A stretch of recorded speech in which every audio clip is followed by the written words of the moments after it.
بسم الله الرحمن الرحيم.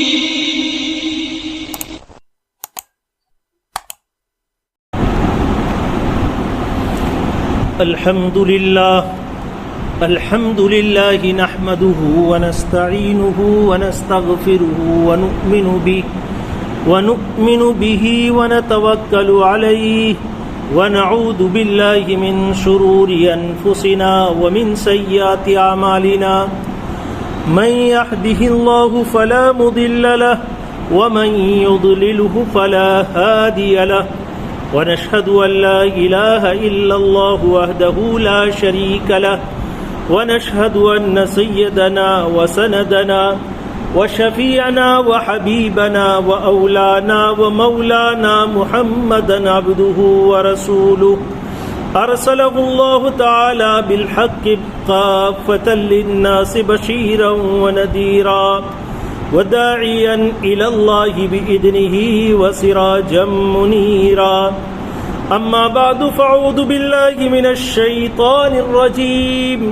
يا أيها الذين آمنوا اتقوا الله وكونوا مع الصادقين.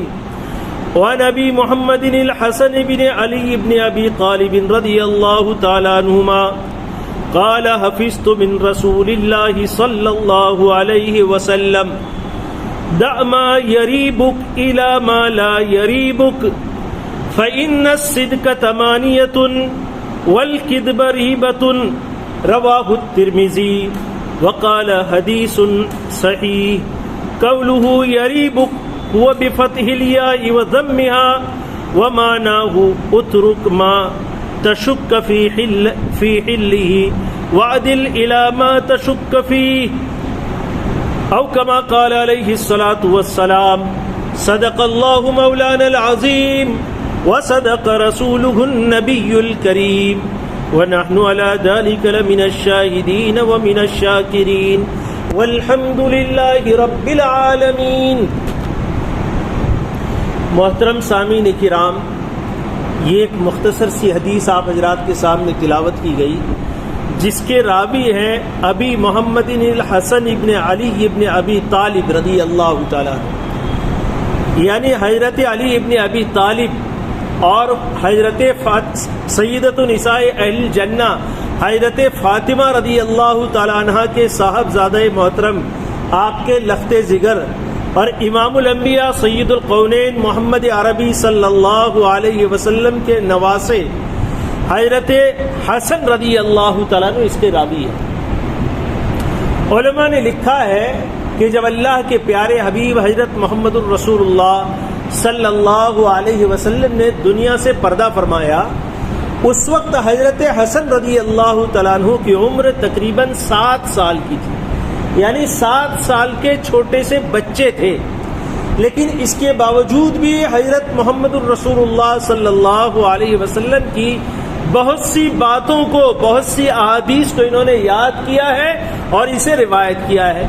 چنانچہ محدثین نے لکھا ہے تقریباً 12 یا 13 احادیث کی تعداد ہے جو حضرت حسن رضی اللہ تعالیٰ عنہ سے مروی ہے. اس میں سے یہ ایک حدیث یہ بھی ہے، اس حدیث کو بھی حضرت حسن رضی اللہ تعالیٰ عنہ نے روایت کیا ہے. اور آپ یوں کہہ کر اس حدیث کو روایت کرتے ہیں، فرماتے ہیں کہ مجھے حضرت محمد الرسول اللہ صلی اللہ علیہ وسلم سے ایک قیمتی بات یاد پڑتی ہے، بہت قیمتی بات ہے جو مجھے یاد ہے. آپ نے فرمائی تھی، کیا فرمایا تھا آپ نے؟ دع ما یریبک الی ما لا یریبک، کہ آپ ایسی بات کو چھوڑ دیں جس میں تمہیں شک اور شبہ ہو، اس بات کی طرف جس بات میں تمہیں شک اور شبہ نہ ہو. 2 باتیں ہیں، ایک میں شبہ ہے، دوسرے میں شبہ نہیں ہے. تو جس میں شک ہے، شبہ ہے، اس کو چھوڑ دو، اور جس میں شک اور شبہ نہیں ہے اسے اپنا لو، اس پر عمل کر لو. کہنے کو یہ بہت مختصر کلمات ہیں، چھوٹی سی حدیث ہیں، سیدھے سادے کلمات ہیں، لیکن محدثین کے یہاں اس روایت کا بڑا وزن ہے. خصوصاً فقہا نے جنہوں نے حدیث کی کتابوں سے اور قرآن کی آیات سے مسائل کو استنباط کیا ہے، فقہ کے مسائل میں اس مختصر سی حدیث کی بڑی اہمیت ہے. یہ فقہ کے اہم اصولوں میں سے ایک اصول ہے. یہ حدیث فقہ کے بنیادی اصولوں میں سے ایک اصول یہ حدیث ہے. اس حدیث کو اصول قرار دے کر محدثین نے اور مشائخ نے اور فقہاء نے بہت سے مسائل استنباط کیے. آگے فرماتے ہیں فَإِنَّ الصِّدْقَ ثَمَانِيَةٌ، سچائی میں اطمینان ہے. جس آدمی کی زندگی میں سچائی ہے یا سچ بولنے کا وہ عادی ہے، اس پر کبھی کوئی پریشانی کوئی ٹینشن اس کو نہیں ہوگا. سچ کا کام ہے، سچائی کا کام ہے، رات کو جا کر نیند بھی آ جائے گی.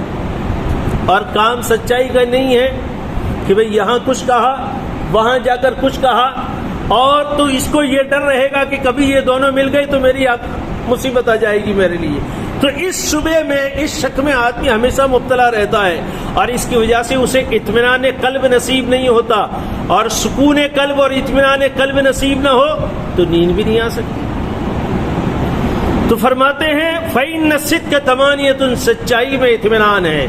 وَالْكِذْبَ رِيبَةٌ، اور جھوٹ کو بولنے میں شبہ ہے.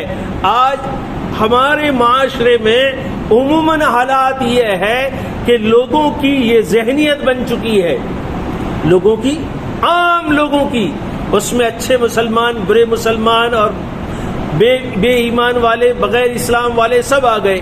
ایک عمومی ذہنیت لوگوں کی بنی ہے کہ بھائی مارکیٹ میں بیٹھنا ہے، کام دھندا کرنا ہے، کاروبار کرنا ہے تو بغیر جھوٹ کے ممکن نہیں ہے. حالانکہ جھوٹ شک اور شبہ کی چیز ہے. اطمینان کس میں ہے؟ سچائی میں ہے. اور مومن کو تو ہونا یہ چاہیے کہ ہر حال میں چاہے نفع ہو تب بھی نقصان ہو تب بھی سچائی کے ساتھ عمل کرنا چاہیے، سچائی کے ساتھ کاروبار بھی کرنا چاہیے، سچائی کے ساتھ معاملہ بھی کرنا چاہیے، اور سچائی کے ساتھ لوگوں کے ساتھ لین دین بھی کرنی چاہیے. ایک حدیث میں اللہ کے پیارے حبیب حضرت محمد الرسول اللہ صلی اللہ علیہ وسلم ارشاد فرماتے ہیں الصدق ینجی، سچائی نجات دلاتی ہے، والکذب یہلک، اور جھوٹ میں ہلاکت اور بربادی ہے. آپ کو ابھی کاروبار پھلتا پھولتا نظر آئے گا جھوٹ کی وجہ سے، لیکن وہ ایک دن ہلاک ہوگا، تباہ ہوگا، برباد ہوگا، اس کا نقصان یقینی ہے. اور سچائی میں بظاہر کوئی نقصان آپ کو نظر آئے گا، لیکن اس میں طمانینت قلب اور اس میں نجات اور اس میں نفع اور اس میں فائدہ دنیا کا بھی اور موت کے بعد کی ہمیشہ ہمیشہ کی زندگی کا بھی یقینی ہے. یہ یقینی ہے. تو اس وجہ سے یا اللہ کے رسول صلی اللہ علیہ وسلم نے فرمایا فَإِنَّ الصِّدْقَ ثَمَانِيَةٌ وَالْكِذْبَ رِيبَةٌ. تو یہ بہت سے علماء نے لکھا ہے کہ یہ تقوی کے بنیادی اصولوں میں سے ایک اصول ہے. یہ شک والی چیز کو چھوڑ دینا، جس میں شک نہیں ہے اس پر عمل کرنا، یہ تقوی کے بنیادی اصولوں میں سے ہے کہ بھئی دو چیزیں آپ کے سامنے ہیں، ایک میں شک اور شبہ ہے کہ ممکن ہے یہ حرام ہو سکتا ہے، اور دوسری طرف شبہ ہے کہ نہیں یہ پکی بات ہے کہ یہ حلال ہے. تو جس میں حرام ہونے کا شبہ ہے اس کو چھوڑ دو، حلال ہونے کا یقین ہے اس پر عمل کر لو. یہ تقوی کی اعلیٰ درجہ ہو گیا، تقوی کی اعلیٰ مثال ہو گئی. اس کے علاوہ بہت سی مثالیں اور میں نے بیان کی ہے کہ بھئی یہ حدیث جو ہے فقہ کے بنیادی اصولوں میں سے ہے، یہ حدیث جو ہے تقوی کے بنیادی اصولوں میں سے ہے. فقہ کے اصولوں کی مثال علماء نے بیان کی ہے. مثلا ایک شخص ہے جس کا ایک کپڑا ہے، کپڑے میں اسے شبہ ہے کہ بھئی آگے کی طرف سے کپڑا ناپاک ہوا ہے یا پیچھے کی طرف سے ناپاک ہوا ہے. یہ شبہ ہے اسے کہ بھئی آگے سے ناپاک ہے یا پیچھے سے ناپاک ہے، اور اس نے تحری کر کے کسی ایک جگہ کو دھو ڈالا کہ بھئی ممکن ہے آگے ہی سے ہی ناپاک ہوا ہوگا. تحری کر کے سوچ بچار کر کے اس نے کسی ایک جگہ سے آگے کے حصے کو دھو ڈالا.